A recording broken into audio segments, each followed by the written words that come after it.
ڕێڕەوی لاچین یان ڕێگەی ژیان وەک دانیشتوانی ناگۆرنۆ قەرەباغ گوزارشی لێ دەکەن کرایەوە. ئەم ڕێڕەوە 9 مانگ بوو لەلایەن ئازەربایجانەوە داخرابوو.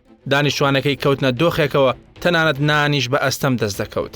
ڕۆژی شەممە بەرپرسانی ناگۆرنۆ قەرەباغ و حکوومەتی ئازەربایجان ڕێکەوتنێکیان ئیمزا کرد بۆ کردنەوەی ڕێڕەوی لاچین.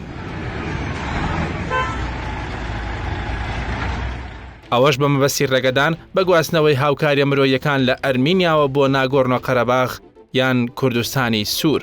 ناگۆرنۆ قەرەباغ یان کوردستانی سوور خاکی دێرینی کووردە، بەڵام نزیکەی 100 ساڵە ئەرمینیا و ئازەربایجان لەسەری شەڕیانە. وەک هەرێم یان کۆمارێکی بچووک ناو دەبرێت و نزیکەی 120,000 ئەرمەنی تێدا دەژی. لە ساڵانی 90ەکانەوە لەژێر دەسەڵاتی ئەرمینیادا بوو. تاوەکو ساڵی 2020 ئازەربایجان بە شەڕ کۆنتترۆلی کردەوە و لە ڕووی جوگرافیەوە ناوچەکە لەسەر ئاستی نەودەوڵەتی بە خاکی ئازەربایجان ناسراوە.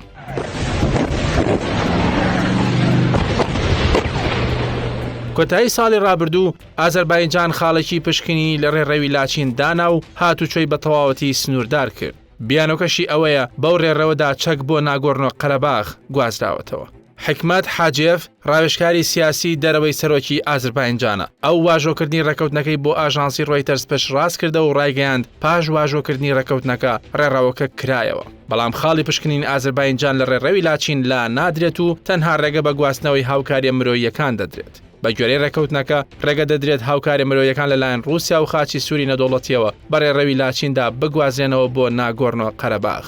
پاش دۆخێکی سەختی ژیان هەرچۆن بوو ڕێڕەوەکە کرایەوە، بەڵام ترسێکی تازە بەرەوکی خەڵکەکەی گرتووە. ئەویش بەهۆی هەڵبژاردننی ساموێل شەهرەمانیان وەک سەرۆکی قەرەباغ لەلایەن پەرلەمانی هەرێمەکەوە. حکوومەتی ئازەربایجان شەهرەمانیان بە نایاسایی وەسف کرد و تورکیا و ئۆکراینش ئیدانەی هەڵبژاردنەکەیان کرد و پشتیوانی لە ئازەربایجان دەکەن لە پرسەکەدا. یەکێتی ئەوروپاش تاوەکو ئێستادانی بە هەڵبژاردنەکەدا نەناوە، بەڵام داوای لە خەڵکی قەرەباغ کردووە وەک سەرکردەی دیفاکتۆ مامەڵە لەگەڵ سەرۆکەکەیاندا بکەن تا کاتی دانوستان لەگەڵ ئەرمینیادا. ئاژانسی هەواڵی ڕۆیتەرزیش دەڵێت لە ئێستادا ترسێکی زۆر لە خەڵکی هەردوو وڵاتی ئەرمینیا و ئازەربایجان دروست بووە کە دووبارە شەڕ لە نێوان هەردوو وڵات هەڵبگرسێتەوە.